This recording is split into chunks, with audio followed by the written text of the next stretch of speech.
going on, guys? Thank you so very much for joining me right here on Off the Script. This is SmackDown for April 17th, 2020, and we have a lot to go over tonight. All I have to say is, again, really, again, I don't understand the lack of creativity when it comes to tag team wrestling in WWE. I don't get it. And then everybody wants to know why the Revival are on their way to AEW. Do we really need the New Day as 8-time tag team champions? I don't understand the decision. I don't understand how people could be excited. I don't understand the logic. Unless, let's get our brains thinking tonight, folks. Unless this one team breaks through and WWE deems them anything but forgotten. We'll see. It's the only thing that I'm thinking about, but the New Day are tag team champions in WWE on SmackDown, and that was in the main event of tonight's show. Braun Strowman and Bray Wyatt.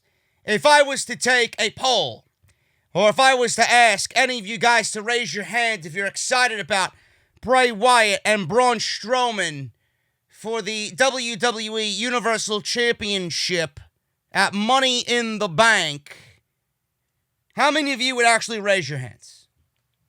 I'm saying none of you, because I'm certainly not. All I'm doing is crying on the inside. We're going to try and make sense of what WWE's doing here. Apparently, they think putting Braun Strowman on a moment of piss with Alexa Bliss and Nikki Cross is going to get me excited about this particular storyline and Bray Wyatt giving Braun Strowman presents. I don't know what was going on there, but we'll talk about that tonight on SmackDown. Sonya Deville, conveniently, WWE fired the woman in charge of this storyline. We'll talk about that as well tonight. But Sonya Deville cut the promo of her entire career tonight. Yes, I know, it may be the only promo of her entire career, but WWE needs to strike while the iron is hot with Sonya Deville.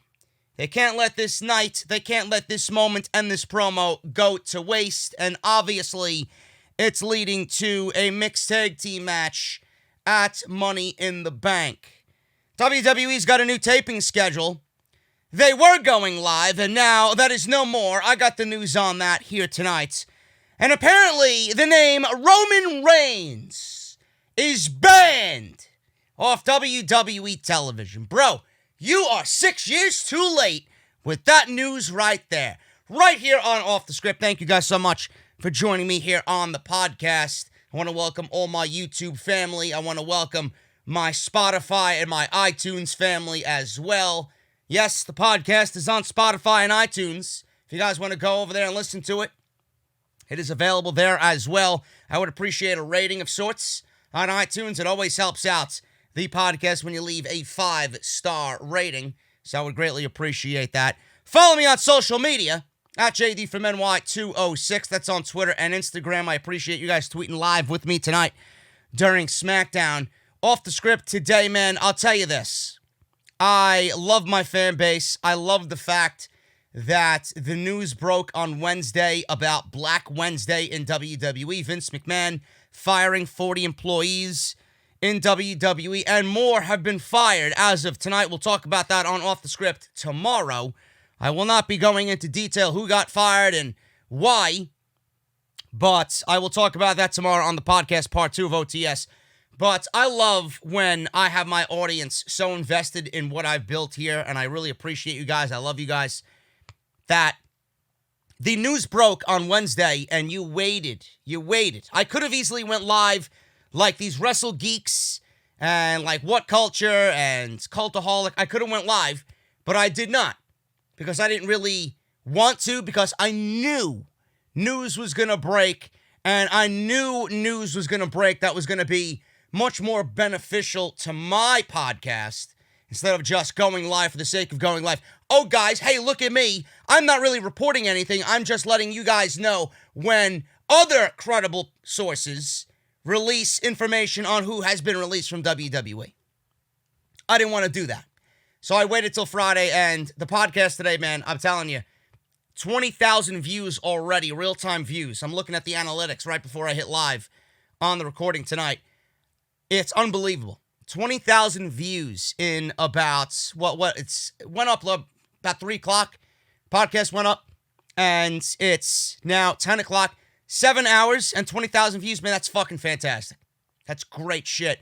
And I want to thank you guys so much for joining me on the podcast today. If you missed anything that I said on the podcast, everything you need is linked down below in the description, and I would really appreciate you guys going thumbs it up, check it out, hear what I have to say on it. We go over everything that happened, dissect everything with real, concrete information, and we go over everybody that has been released and where they may or may not end up.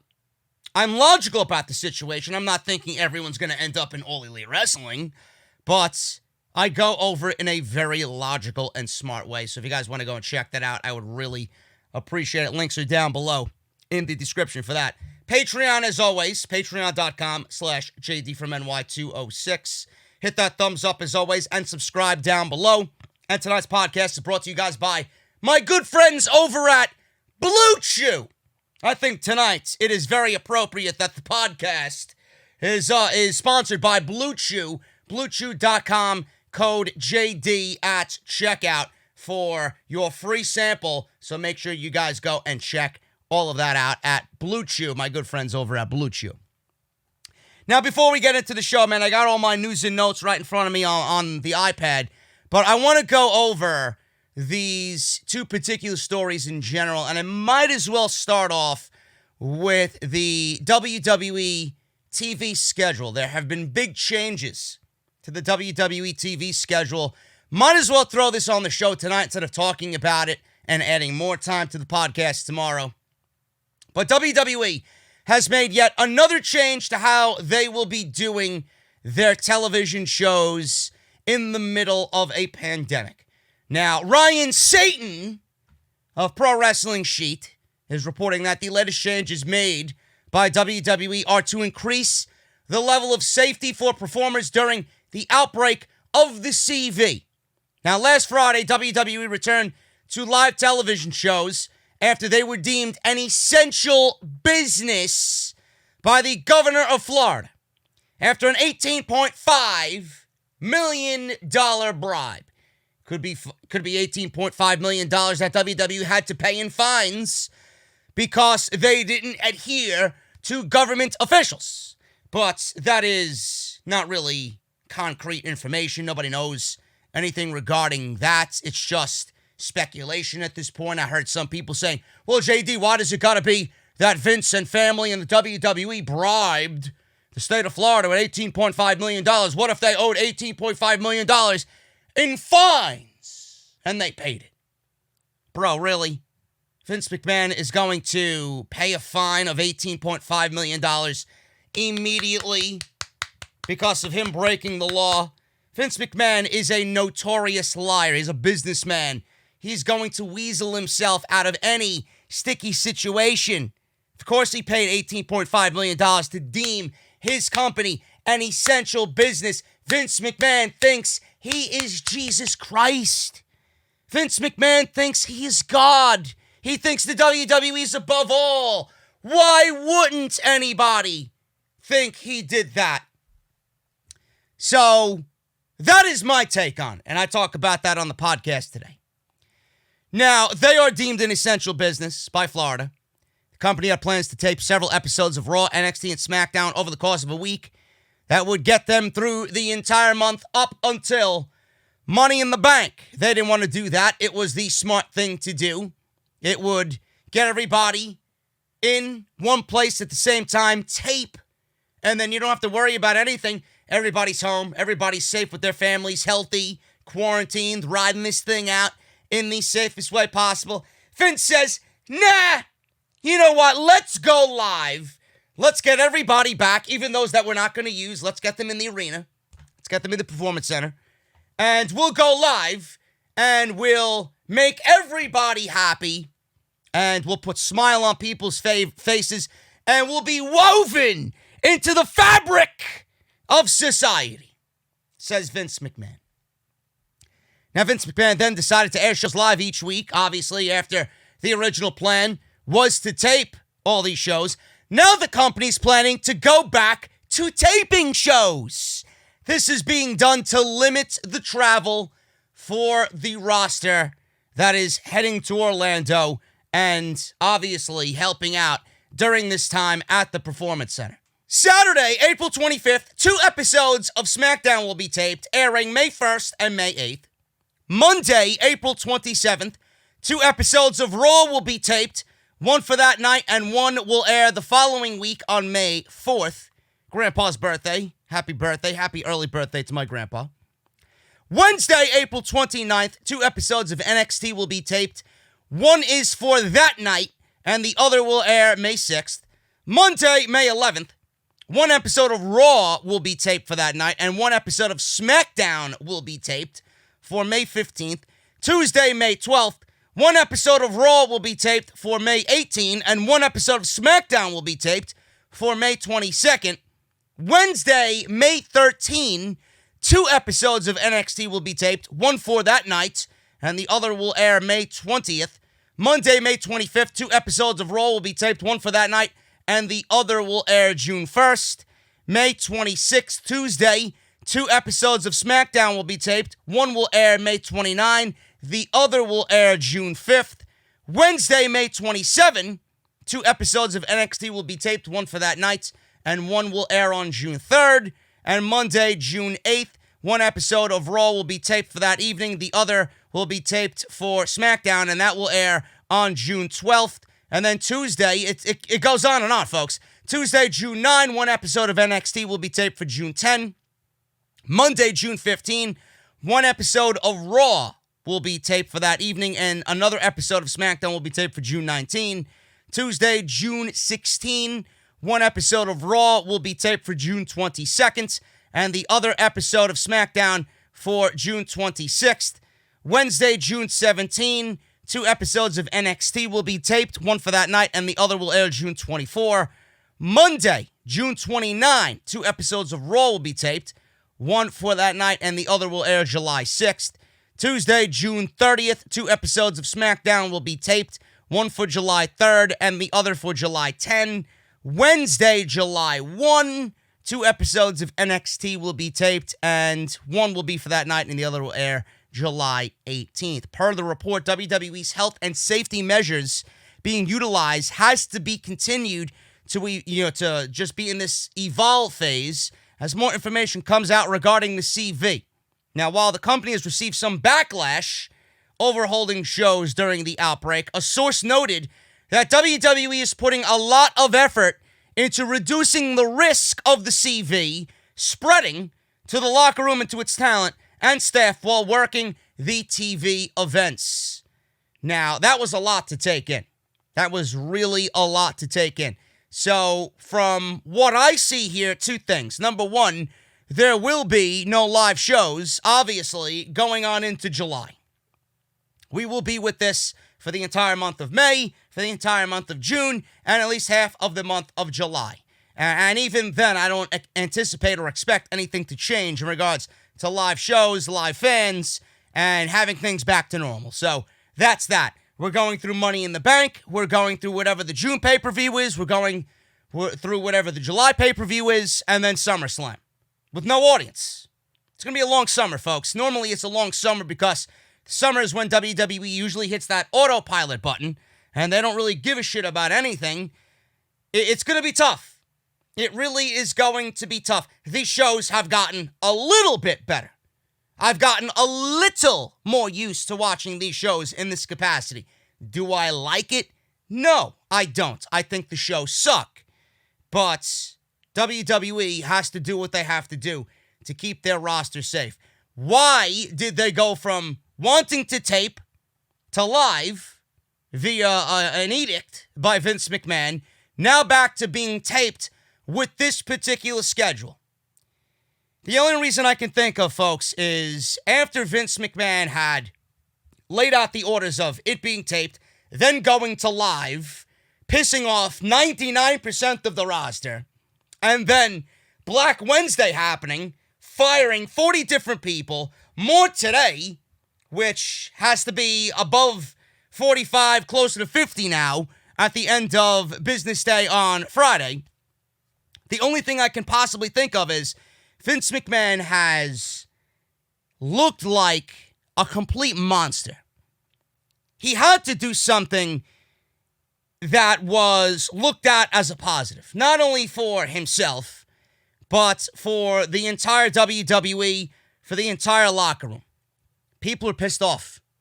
People are pissed off, A, that they have to come to work. People are pissed off, B, over 40 employees having to be fired from the company, and we already went over this on Off the Script about why they were fired. It was nothing more than corporate greed, folks. Whether you want to point the finger of blame at Vince McMahon 100%, or you want to have some sympathy for him and understand and still have some blame on his behalf, WWE's corporate greediness led to 40 people, 50 people getting fired from WWE. Whether it's for their just business policies and hoarding talent and trying to keep talent away from AEW and other promotions just because they didn't want this talent to go anywhere else, to keep this talent from going anywhere else, or it was all business, all stocks, and the shareholders and the stockholders who have invested in the company that Vince has to keep them happy. And conveniently, all of this came a week before he's got to sit down for the quarterly conference call with his shareholders, and he's got to show numbers. And he's got to show that he's doing something. He's got to show that he's really working and managing the company properly in the middle of a pandemic. And if that means firing 40 people, 50 people, then that's what has to be done. He needed to make good with the roster. He needed to make himself look good. Everybody complained. There were reports that everybody was frustrated about working the live television shows every single week. Everybody was frustrated having to be holed up in a hotel, quarantined, away from their families. And some of those talents might not even be used for the show. Everybody was pissed off. This is Vince McMahon trying to make good with his roster, trying to show that he's making an effort in the middle of a pandemic, even though a lot of the majority of blame can be on Vince McMahon during this entire thing because of his greed, because of his high and almighty attitude, for his godlike complex. Vince McMahon, I can do no wrong. I'm not going to let a fucking worldwide crisis stop the WWE, right? He's making good with his roster. At least he's trying, right? Now, this gives everybody an opportunity to be home for a couple of weeks and then come back, or be home for a week and then come back and do what they got to do. They don't have to be there every single week live. They don't got to be there every single week. Some of you might be used. Some of you might not be used. So at least he's trying. At least he's trying. Is it too late? Yeah. Yeah. If you had the priority, or if you had the mindset of your roster being your main priority, this would have already been done. You would have already been in the phases of making good with your roster. You would have put your roster not only with the shareholders, because we all know that's Vince McMahon's number one, but you would have at least made them feel just as important as your shareholders and the people that invest money into your stock. You made the roster feel like you guys are just there. You work for me. You do what I say. Go fuck yourself if you don't want to listen to me. This is how it's got to be. Stop crying. You come to work. I don't give a fuck what's going on. He's trying to make good. Got to give him at least some credit. He's trying. Is it too late? I think so, in my honest opinion. But at least it's helping the roster be home more than they have to, right? Or then, at least it's giving the roster more time home now, instead of just being holed up in a hotel, quarantining themselves before they got to go back home, fearful of what is going on, worrying that they might bring something home to their families, to their children, to their wives, right? It's crazy. just a crazy situation. So at least Vince McMahon is trying with the new schedule, and that's exactly why they went from taped to live and now back to taped in this format. And I know that was a lot to take in. If you guys want to go check it out, you guys can obviously go to The Observer to go check all that news out. Now, there is a story on WWE SmackDown primarily, because this is where he is associated with. Vince McMahon does not want Roman Reigns mentioned on WWE TV. Dave Meltzer confirmed in this week's Wrestling Observer newsletter that instructions have been extended to the weekly television shows to not ever mention Roman Reigns. I'm going to repeat that because it might be a little bizarre to you. Instructions have been extended to the weekly television shows to not ever mention Roman Reigns. There was no mention of Reigns on SmackDown, no mention of why he was replaced by Braun Strowman at WrestleMania. Still waiting on that, Bruce. I'm still waiting on that, Bruce. Clown. It's unclear exactly why the decision was made, but it is very interesting that just days before the go-home episode of Friday Night SmackDown, Triple H told ESPN's Ariel Helwani that things would play out in a very unique way on SmackDown to explain why Reigns would not be wrestling at WrestleMania. Whenever the plan was, or whatever the plan was, must have changed and or edited off the show because there was no storyline to explain Reigns' absence, and it was quietly announced that it would be Strowman challenging Goldberg for the Universal title at WrestleMania. Reigns' return status is unknown, and people close to him don't think he will be back anytime soon due to the CV concerns. The reason why Reigns opted not to wrestle at WrestleMania is that he got word that The Miz showed up ill at the Performance Center. He was sick, but he didn't have the CV, as that was confirmed later on after WrestleMania had concluded. Reigns later indicated on Instagram that he had quote-unquote reasons for pulling out of WrestleMania, and he indicated that he has kids and an older person, might have a relative that is of older age, living at home in his life that he needs to worry about. And this week, he told Muscle and Fitness that his wife was pregnant with twins. And Roman Reigns now has 2 children just born at home. His wife just gave birth to twins. And now you know that Reigns was obviously concerned about what was going on with his family. And I still think to this very day that Reigns would have went through with WrestleMania if The Miz was not sick at the Performance Center. He made a very rash decision, and that decision was because his wife was about to give birth or had just given birth to twins. But I do believe that he would have wrestled Bill Goldberg and won the Universal Championship if The Miz did not show up sick. So when everybody wants to say that Roman Reigns' health was his number one priority, clearly it wasn't. Because his wife had already given birth, and if Roman Reigns' health and the health of his family was his number one priority, he would have backed out of all of this as his wife was about to give birth to his newborn baby twins. And I still do think that Roman Reigns, not only did he do it for himself, but I do think that he used himself as a sacrificial lamb for the rest of the roster because he knows his position isn't going anywhere. Reigns can be off TV. Reigns can be off TV and he won't be affected at all. He'll come back and he'll assume the throne. The show isn't struggling without him. The show isn't doing any better with him. So what is the fucking point? If he's genuinely worried at this stage of the game about what's going on in the world, he should stay home. The WWE isn't missing Roman Reigns. In fact, this might actually help SmackDown and actually open their minds up to pushing new talent on the show instead of worrying about Reigns all the time. Here's another thing for you. I don't want to just slam the negativity down on you, but I got to mention it because I know a lot of people are expecting me to bring it up. And here it is, folks. I'm not going to disappoint you. What if WWE is giving out an executive order to not mention Roman Reigns because they're saving this for storyline until things get back to normal? What if they do keep Roman Reigns off television? Make you completely forget about Roman Reigns to a point where he's not even in existence on WWE television. And then he comes back. And whoever the Universal Champion is at that time, nobody is going to boo Roman Reigns.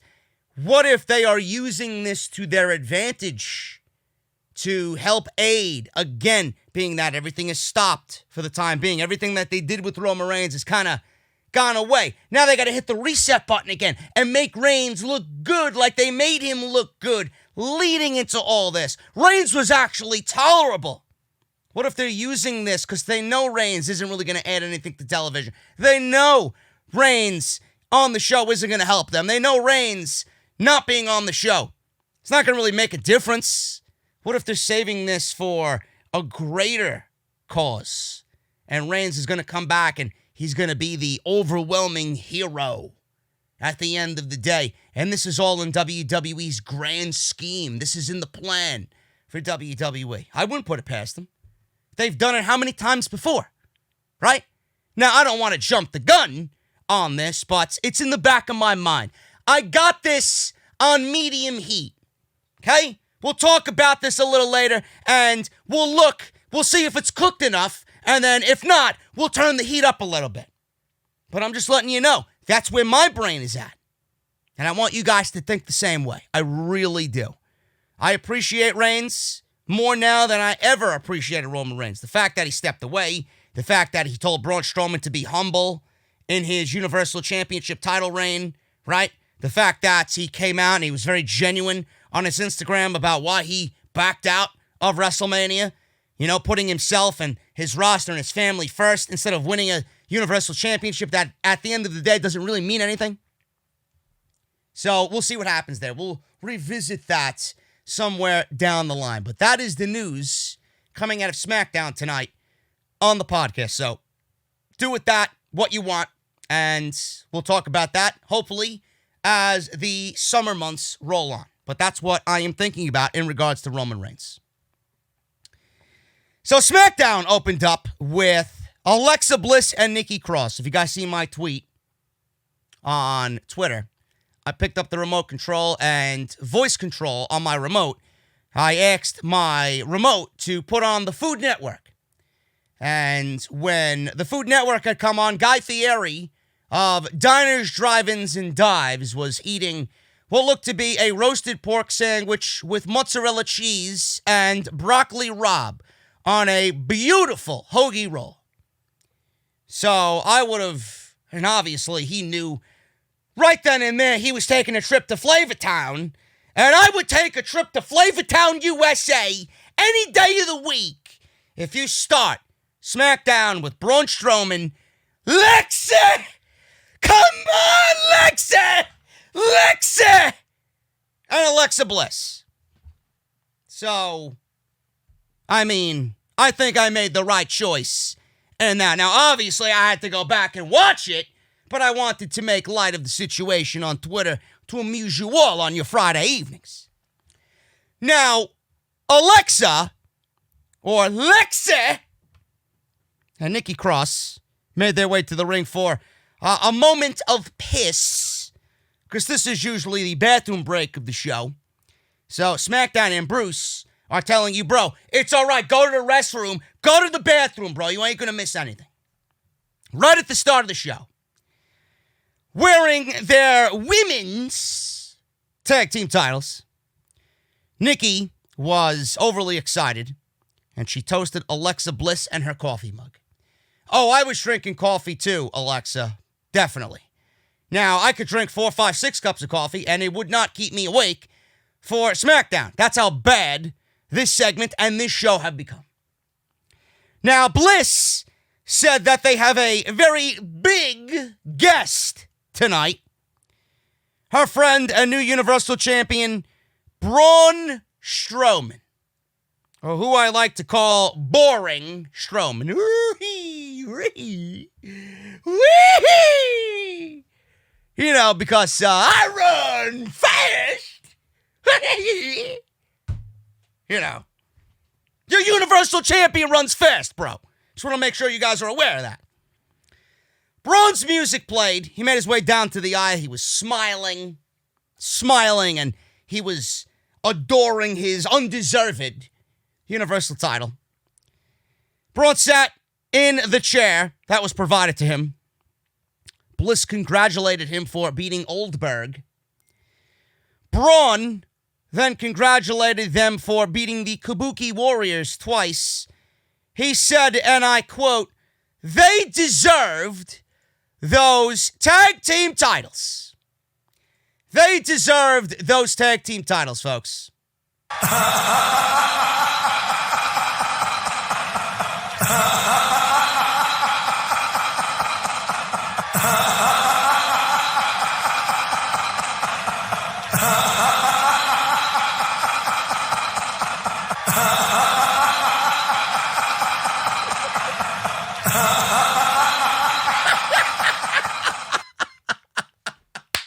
Oh my God, man, I cracked myself up.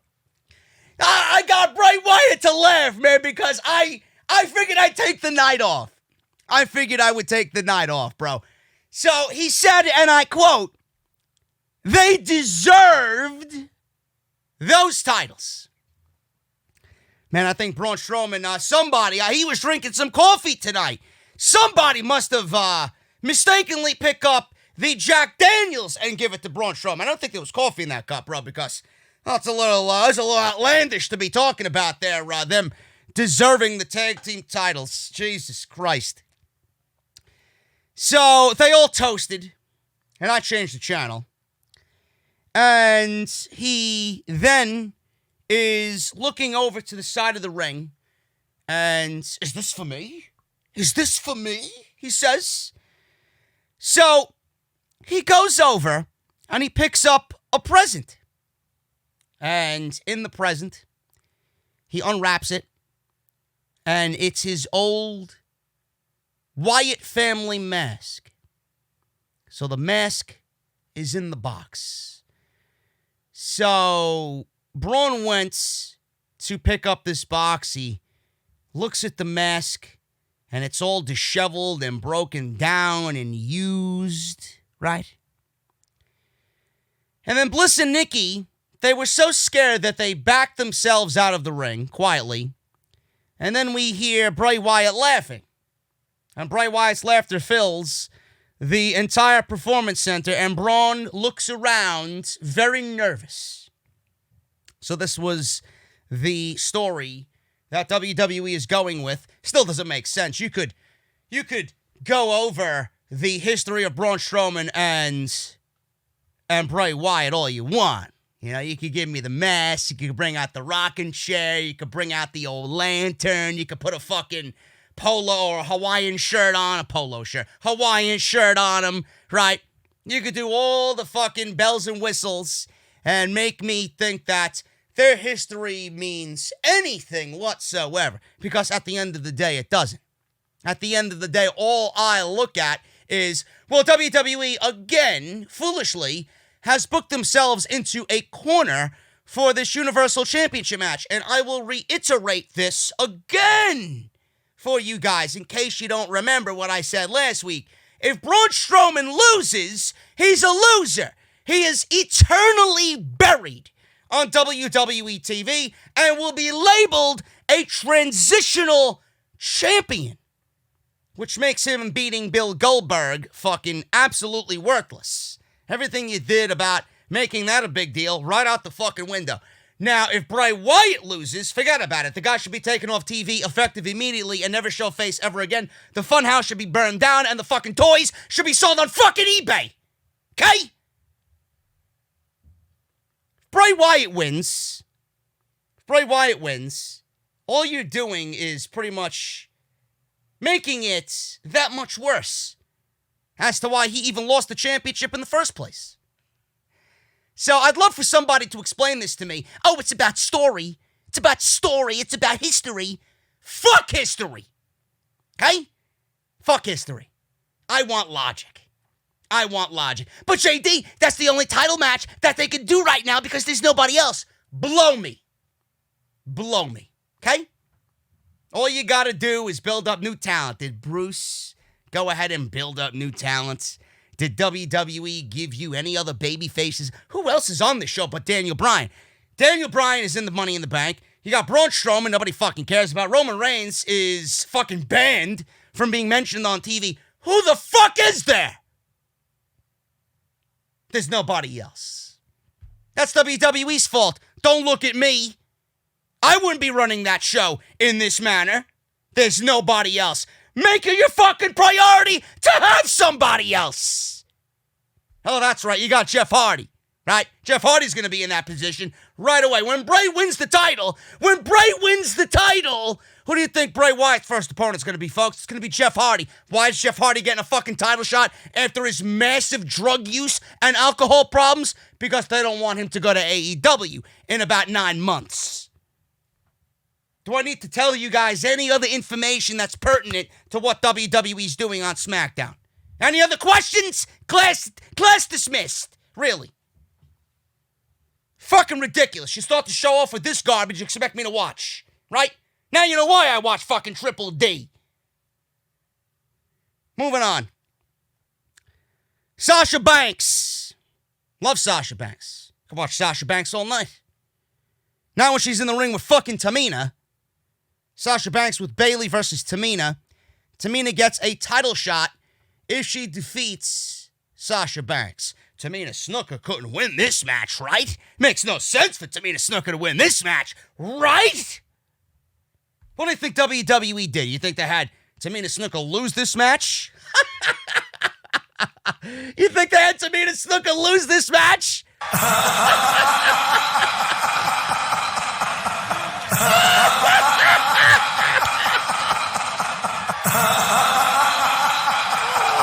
Brian, just take it over. Take it. I need to calm down. I need to calm down.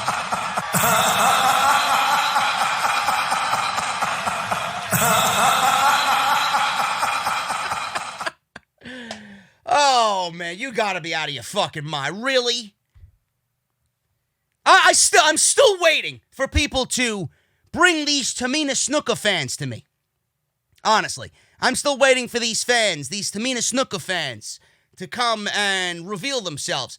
Are any of you out there? And do any of you have a fucking brain between the 6 of you that I'm sure exist out there?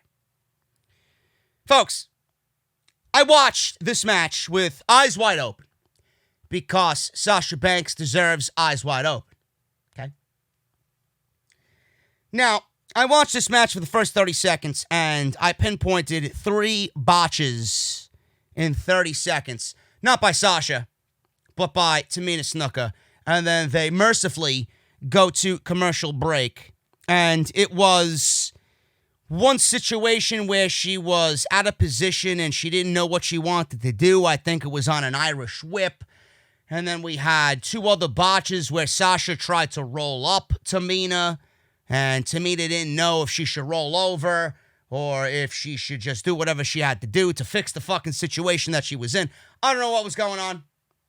I mean, I'm not even a pro wrestler, and I probably could have choreographed this a lot better than fucking Tamina Snuka, right? Now, maybe she was worried about the documentary that came out about her father. Maybe she was worried that the truth was finally revealed to everybody that might not be clued in on all the information that her father is a murderer. But this is a situation, a serious situation.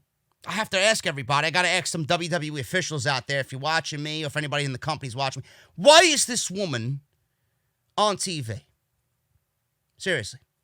Why is Tamina Snuka on television? And don't tell me that they're working with a light roster. They got nobody else. They don't have all the roster there because half of them are home quarantined and half of them are in the PC. I don't want to hear any of that. You got a full fucking SmackDown roster there in the PC. Why are you using Tamina Snuka as a way to further women's storylines going into a major pay-per-view, Money in the Bank? I don't get it. I don't get it. Is this what we get after Lacey Evans? Is this what we get? Lacey Evans challenged for the title, and being that was a terrible decision, WWE went ahead and actually gave us someone worse than Lacey Evans in Tamina Snuka. Tamina Snuka wins in 8 minutes. She gets a shot at Bayley at Money in the Bank. Lacey Evans comes down the aisle. Apparently, she needed her theme music to play as she rushed out of the fucking back like she was shot out of a fucking cannon. You hear that god-awful theme music play for about 1.5 seconds. She jumps off the aisleway, off the stairs, onto Bayley, takes Bayley out. Tamina recovered. She was in the ring. Sasha was all confused by this on the outside, whatever the fuck was going on with Bayley and Lacey Evans. Tamina recovered, superkicked Sasha as she charged at her at ringside. Tamina threw Sasha back into the ring, landed a superkick, middle of the ring, 1, 2, 3. Graves said that has to be considered an upset since nobody gave her a chance other than herself. Graves is right half on that. He's partially up. He's partially right on that. It's an upset, but I wouldn't call it an upset in the pro wrestling definition. I would call it an upset stomach. That's what I had when I watched this fucking match. Tamina wins in 8 minutes. She gets a shot at Bayley, and I don't know what else to say, folks. Now, I want to think, from what I've seen here, that these 2 points are going to be brought to our attention. Number one, Bayley was being beat up by Lacey Evans on the outside, okay?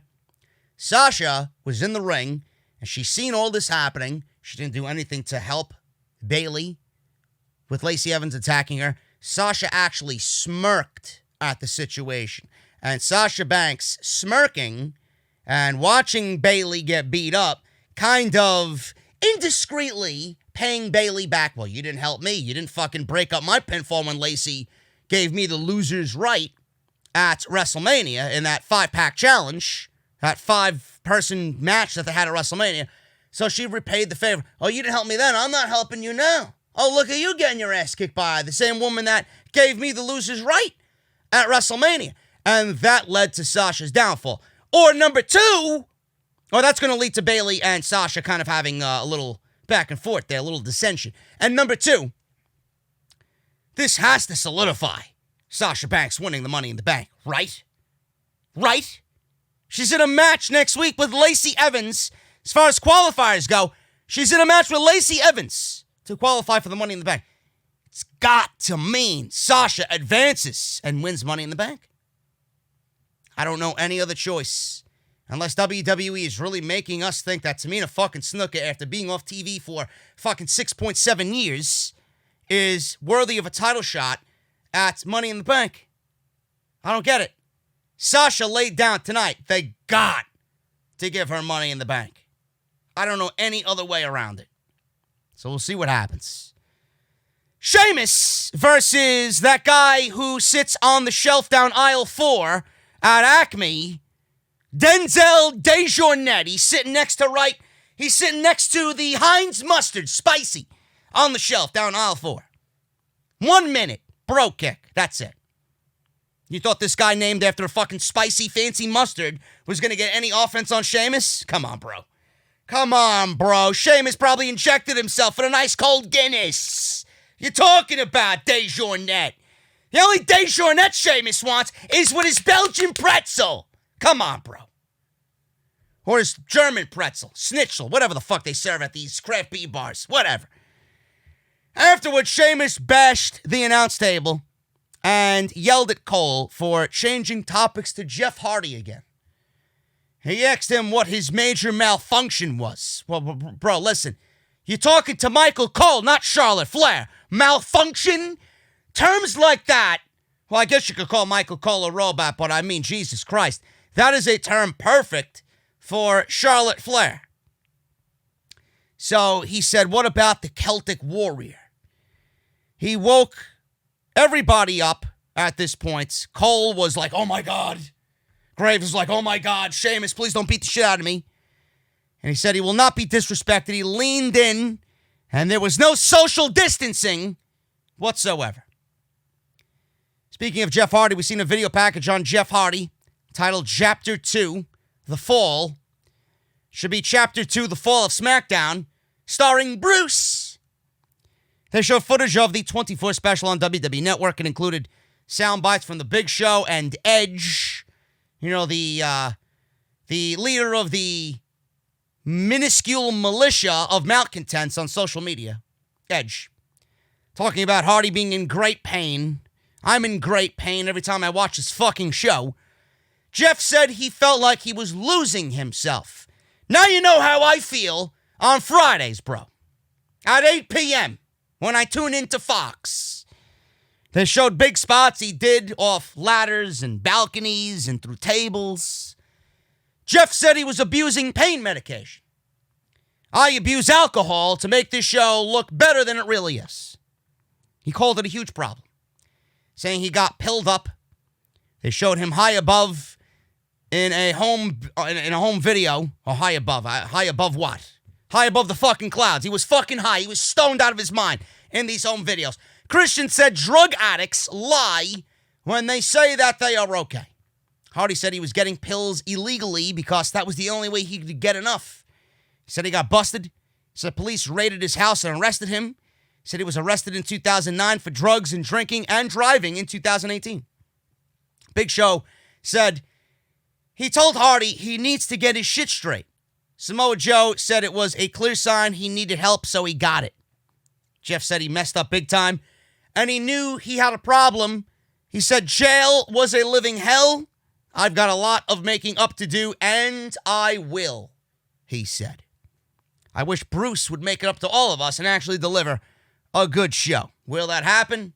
Never. Carmella walked up to Dana Brooke, the queen of catering, who was using Stretch Armstrong to warm up. Carmella complained that Brooke was focused on a singles match this week instead of their tag team title match this week.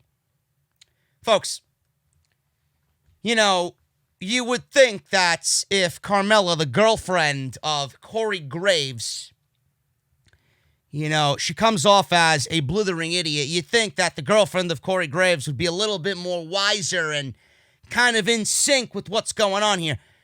At no point did they come off here as Carmella looking like an intelligent human being at all. She complained about Dana Brooke getting a match against Naomi as a Money in the Bank qualifier when her tag team match with Dana Brooke was next week against Alexa Bliss and Nikki Cross. At no point did Carmella logically think that Dana Brooke could do this week and win, and next week and win.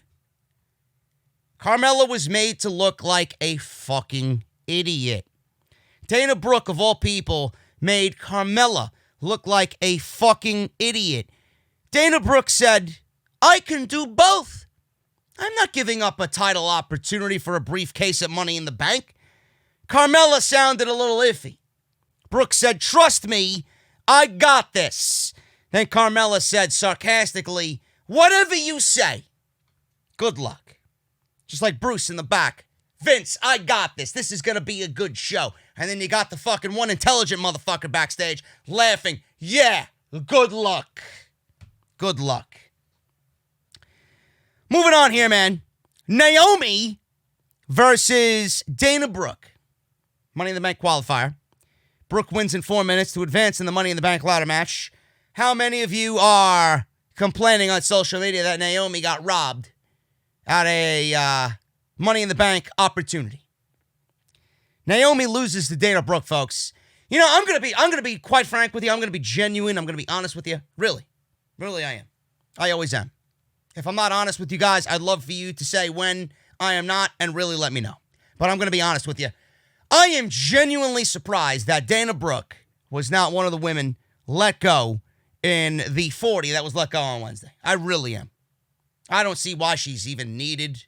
I don't see what is so special about her. I don't know why anybody thought this woman was worth 5 years. I really don't.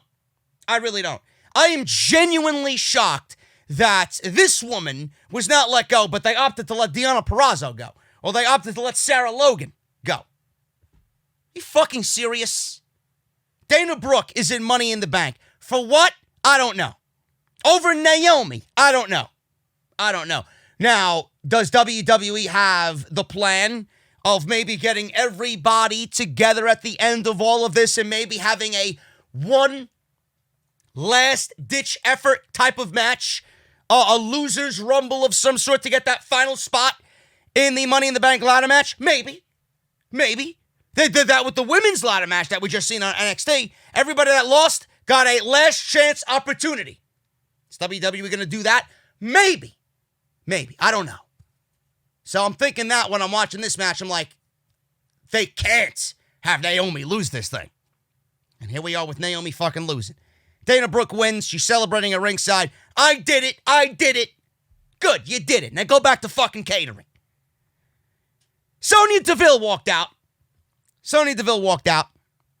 Michael Cole said he couldn't believe how selfish she was in recent months. Oh, like Vince McMahon has been selfish in recent months, right? Hogging all the talents in the pro wrestling landscape so that nobody else gets to play with those shiny toys, right? And that's the reason why you had to let 40 fucking people go, right? So we called Sonya Deville selfish. Graves says he doesn't know the whole story, and he's only seen tidbits. I wish I would only see tidbits of this fucking show, because 2 hours clearly isn't worth it to me. He said she is an amazing wingman who should be celebrated, not judged. He stood in the ring. She stood in the ring, and she was trying to get out that she tried to get a hold of Mandy for 2 weeks, but she isn't answering any of her calls or texts. She asked for a public explanation. Then she started to fake cry. Really bad job at crying, but she tried to muster up some tears and said she wanted the chance to make things right. Sonya said she never had anyone in her life like Mandy before. Then her voice started to crack. She started to fake cry. More and more as she started to talk about this friendship of theirs, saying she went to her sister's wedding with her. She begged her to come out so she can tell her face to face what she wanted all this time. And then Mandy came out. Mandy came out and said, Sonya, I really don't have anything to say to you after what you did to me and Otis. Sonya said if she doesn't give her a chance to explain herself, it's like all they've been through as best friends in recent years means nothing to her. Sonya tried to keep it together as she told Mandy she's the most selfish human being I've ever met in my entire life. Mandy asks what she's talking about and what that has to do with her and Otis. Sonya said when Mandy got interested in Otis, it made me realize she was ready to kick her to the curb at any given moment. Fire and desire was never about us, she said. She said she came out to her entrance music, and Mandy got all the magazine covers. She got all the attention, all the spotlight, although you've probably been doing it a lot lately, but you've been doing that with Otis, hogging all the spotlight and gagging over the spotlight. They use the word gagging in a relationship angle with Otis and Mandy, and I know you guys and your mind were in the fucking gutter. Honestly. She said if she had gone just a little longer with her little plan, they wouldn't be here right now. Sonya said the saddest part is Dolph actually cares about you. Look at Dolph. Look at Otis, she said. There's no comparison. She admitted she helped Dolph strike up a relationship with Otis in exchange for him helping them as a team, perhaps to win the tag team titles. She said Mandy ruined everything. So Sonya said she's so relieved that it's all on the table now because all she wants to do is hurt her. Sonya told Mandy she might be pretty, but she's just a dime a dozen bottled blonde who looks like she was created in a lab. Oh my goodness. Holy shit. Does that not speak volumes about the rest of this fucking roster in the WWE? The women's roster. She asked if she has any idea what it's like to have worked so hard the last 5 years, trying to be second best to eye candy with no talent. You have no talent, she said. Listen carefully, Barbie doll. She said she knows her like a sister, a teammate, and a partner. She said she's now focused on one thing, ruining her life. She said then everybody will realize who the star of Fire and Desire was. An actual fighter, not some centerfold bitch. Mandy said she's so glad she slapped her at WrestleMania. Ziggler walked out. He came out begging them to stop and to calm down. Told Mandy they went about this the entirely wrong way. He said Valentine's Day was special, and she can't deny that there was something between them. You can't fake that. What we know about each other, he said. He said he'll make it up to her. He looked her in the eye and asked her to look at him in the eye and tell him that she doesn't feel anything for him. He put his hand through her hair. She shoved him away. Sonya punched Mandy, stiff, looked like it. Dolph asked why she did that. Sonya was going in on Mandy, trying to stomp on her. Otis came out to make the save. Dolph attacked Ziggler. Sonya then leaped onto Otis's back, choking him out. Mandy yanked Sonya off of Otis. Sonya then ran to the outside and ran up the ramp with Dolph Ziggler after a caterpillar was delivered by Dolph Ziggler. So that was it. It's a situation that needed to happen, and with so much story and so much time invested and so much fan investment into what the next chapter is, with the truth being revealed, it deserved a big segment. It deserved a major promo by Sonya Deville to explain how she was feeling and why she did what she did. I will say this. I don't know where the storyline is going, and I know that the creative writer for this story was actually let go in the Black Wednesday ordeal with WWE. They let her go. So the woman behind this storyline was actually let go. I don't know why. I really don't. If somebody had come up with this storyline and when it was really gelling on TV and it did everything right and people were invested in it, why you would let that person go? It's almost as if they fire her for doing a good job. They fire her for kind of standing up everybody else in the locker room, right? I don't want them to lose sight of what the storyline was. Now, we don't know what the original plan was going to be. We don't know if this is part of the original plan. We don't know if the one who got fired, who's in charge of the storyline, had plans for this to happen at this moment. We all kind of figured it was going towards a Sonya and Dolph versus Otis and Mandy match.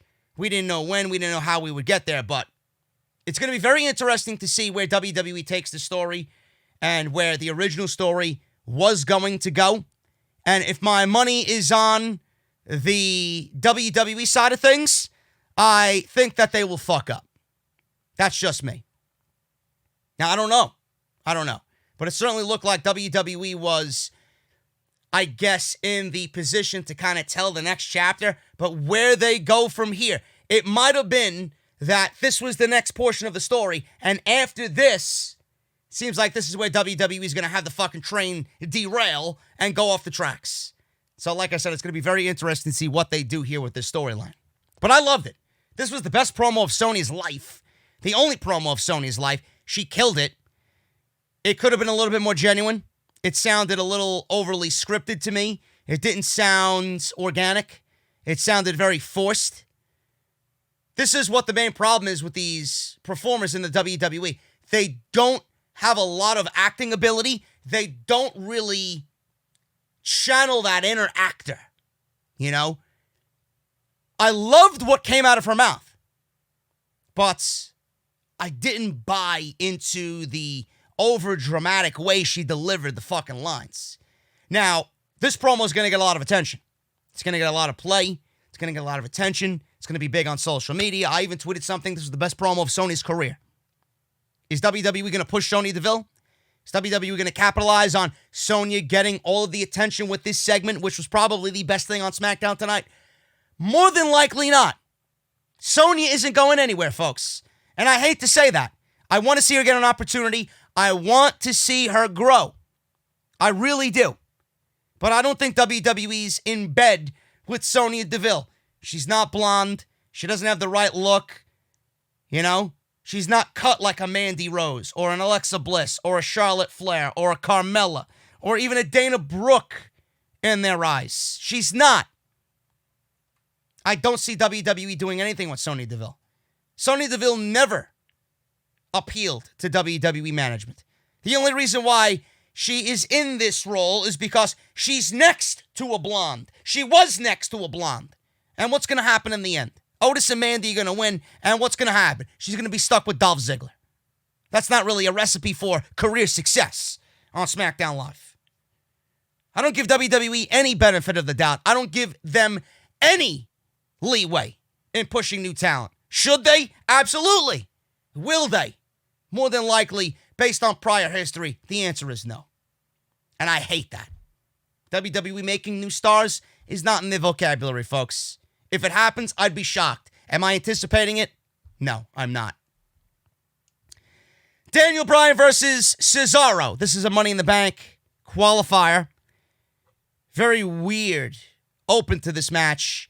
They went to a commercial break, and we seen the truth shall be heard over the beginning portions of this match before we went to a commercial break. Now, they showed tag teams.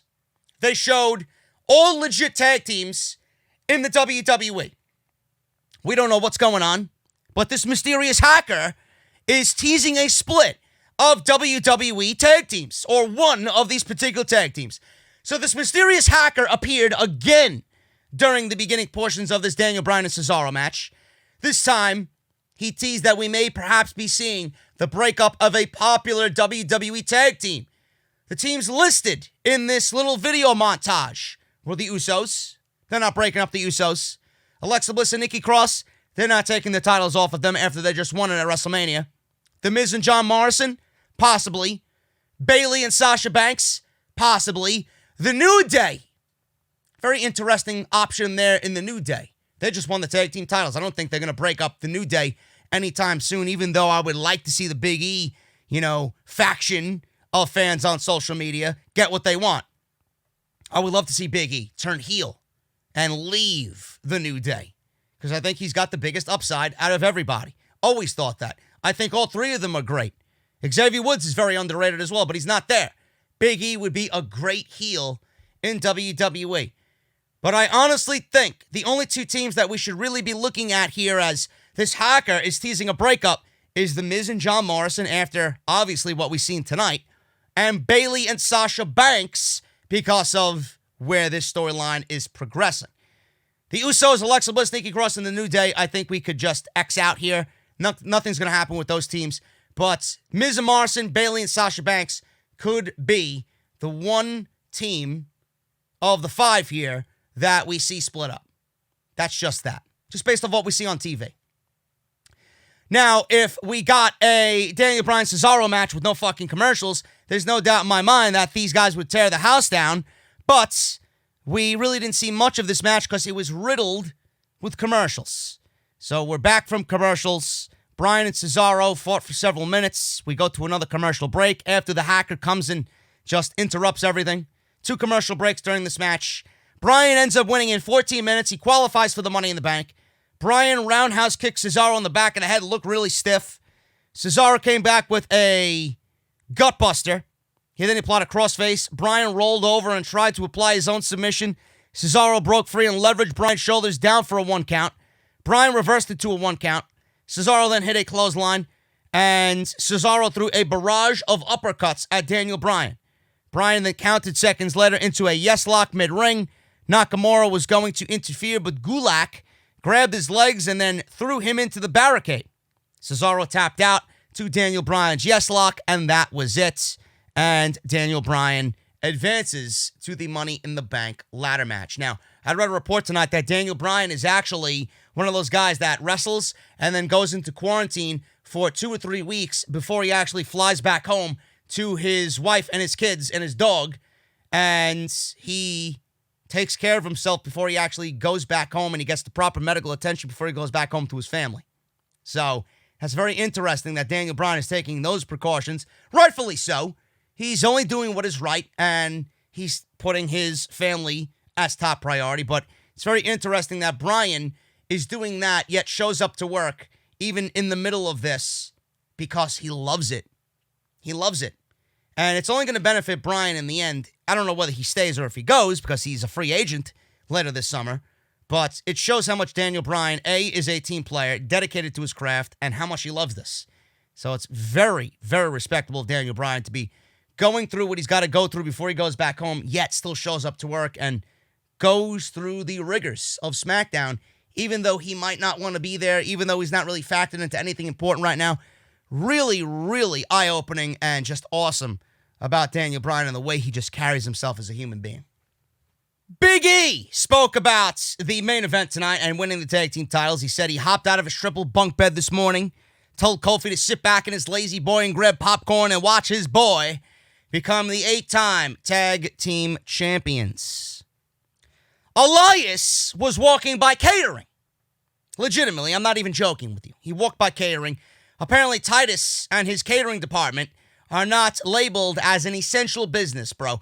I seen mini bags of chips that you would find in those variety packs down the chip aisle in your local supermarket. I seen popcorn, I seen Doritos, I seen Cheetos, I seen Cheesy Puffs, I seen peanuts, I think I seen some M&Ms, some Sour Patch Kids, some pretzels, some dark chocolate covered pretzels, maybe there was chocolate covered raisins, something.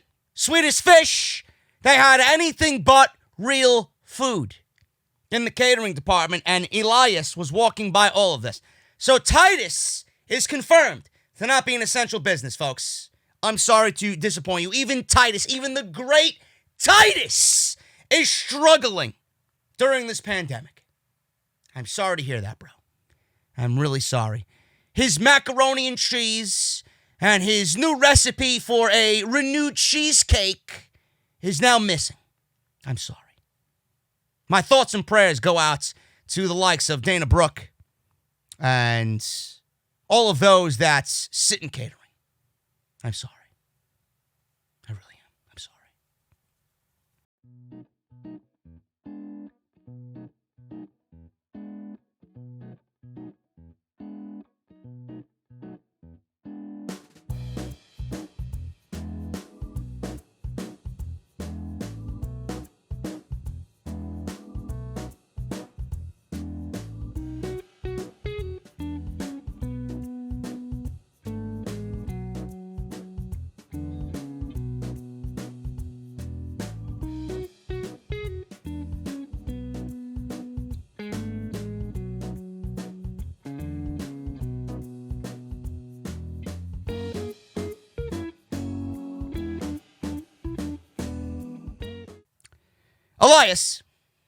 Elias is walking towards the ring and towards the stage. He's walking by catering. King Corbin attacks him, beat him down for a couple of minutes, and then he asked him to play a song. Stomped on his hand. He couldn't play guitar. Hit him with the scepter. Corbin was still beating on Elias after a commercial break. He shouted that he was going to make an example out of Elias. Stood on his hand, told him to sing a song for him, but obviously he couldn't. He then held up the scepter, jabbed Elias in the throat with it, told Elias that he is the king and he will make an example out of him and everyone else on SmackDown. I want you guys to make an example of Bruce and change the fucking channel. He left Elias gasping for air as if he had CV. And then Corbin said, "Hey, bro, you might need your guitar." Smashed the guitar over Elias's back. So we go from that to the main event. Miz, Big E, and Jey Uso for the Tag Team Championships. This one ended in 7 minutes, folks. This was not anywhere close to what the ladder match was at WrestleMania. So we got Big E winning in 7 minutes. The New Day are the new SmackDown Tag Team Champions for an 8th time. So they're all exchanging near falls. Miz hits a skull-crushing finale on Jey Uso for a near fall. Miz then applied a figure 4 leg lock in the ring. Miz then bridged up as if he was Charlotte Flair into the figure 8. Uso punched the Miz's leg to try and break the hold. Big E entered the ring, yanked Miz into the air, and landed the big ending for the 1-2-3. Kofi Kingston was shown on a video package, filming from his phone, wildly celebrating at home. Big E was celebrating around ringside, and Xavier Woods was home celebrating as well, and that was it. There wasn't a lot to that, and it was absolutely underwhelming, to say the least. And that's just SmackDown, folks. 2 things I took away from this. The match sucked, number 1. The 2 things I take away from this is, A, Xavier Woods has a beautiful-looking game room. I'll just let that be known right now. And number 2, if the hacker is teasing a breakup of a tag team, we don't know when Sasha and Bayley are going to be breaking up. I don't know. Could be a while before we see that happen. Shouldn't happen anytime soon. It should happen a little bit later down the line, a little closer to SummerSlam. The fact that The Miz and Morrison actually lost the tag team titles tonight, it could be leaning towards The Miz and Morrison breaking up, which would be fucking great because I think they suck as a tag team. I really do. Morrison feels so unimportant teaming with The Miz, and The Miz is just complete garbage. Even though they've been a little entertaining, they don't really resemble a tag team that I'm going to invest my time into. They are anything but a legit fucking tag team. Now, with the New Day winning the tag team titles, I mean, there is no tag teams on SmackDown at all, unless you're going to give us the Usos versus the fucking New Day again, which would be fucking horrendous. It looks like the Forgotten Sons, who actually got a video package tonight. It was about 20 seconds, but at least they tried. WWE is giving the Forgotten Sons a little bit of TV time. They are a heel tag team. They're being presented as a heel tag team. They could be the next in line to challenge the New Day for the tag team titles. It makes absolutely no sense with no team, no heel teams in the division at all, outside of Miz and Morrison. It makes no sense for the New Day to be tag team champions unless you're going to go right to the New Day and the Forgotten Sons for the tag team titles. This is a product of WWE not building up any tag teams and not having a fucking division on SmackDown. You're going to get the same old shit, and you're going to get shit that really doesn't make any fucking sense. They got to do better. Not really excited about the tag team scenario right now on SmackDown. This was not exciting. This was unnecessary. And it's very difficult for anybody to care about the tag team titles when WWE does everything to show you that they don't fucking care. They don't care. Now, the other news that WWE had tonight was that wrestlers will literally climb the WWE corporate ladder at Money in the Bank. Money in the Bank will not be taking place at the WWE Performance Center. WWE has announced that superstars will literally climb the corporate ladder at the Money in the Bank pay-per-view. Content for the pay-per-view was filmed this week, today, at WWE headquarters in Stamford, Connecticut at Titan Tower. It's unclear if the content was just the 2 ladder matches or the entire show. According to WWE, superstars will begin on the ground floor of the headquarters, and they need to make it to the roof and grab the briefcase to win their respective Money in the Bank matches. Triple H did interviews a couple weeks ago where he indicated that we may see some more cinematic matches in WWE, so don't be surprised to see something out of the ordinary with these ladder matches at Money in the Bank. And you know what? It might be a situation where fans are going to look at this like, man, again, WWE is really going to run the mill of fucking cinematic matches and really make me sick of cinematic matches. You know what? At the end of the day, I don't even give a shit, man. Because at the end of the day, a regular ladder match, and we've seen it twice. We've seen it twice in about a week. It didn't work at WrestleMania, and it didn't work on NXT with the ladies. It didn't work. If you're going to give me a cinematic ladder match in Titan Tower and make a story out of them fighting from the bottom floor, going into Vince McMahon's office and knocking that fucking Tyrannosaur head off the fucking wall that he's got in his office, I think that's great. I really do. They need to do something to make this stand out. They're at least trying. It's not in the Performance Center. It's not going to have the same look as WrestleMania. It's going to be in a different environment. And it's in their headquarters. right? What better fucking place than to destroy WWE property than at the headquarters? Nobody's working there anyway. Everybody's at a stay at home. Everybody's working from home. Vince is not working from the headquarters. Blow it up for all I care. It's different. I appreciate that. It shows that they are working within the elements. It's probably going to be fucking terrible, but at least they are going with the punches, right? And it's crazy that they're filming this in Stamford. I guess they're an essential business, right? The state of Florida deemed them an essential business. I don't know what that means for the state of Connecticut, in Stamford, Connecticut, but at least they're trying. And I can appreciate that. It should be interesting. Climb the corporate ladder. What are you going to do, bro? You got to work with what you're being given. And WWE's basically got nothing going on. They got nothing to work with. So why the fuck not? Can you imagine? And the pictures that I seen, they had a ring built on top of the fucking WWE headquarters. It's going to be awesome.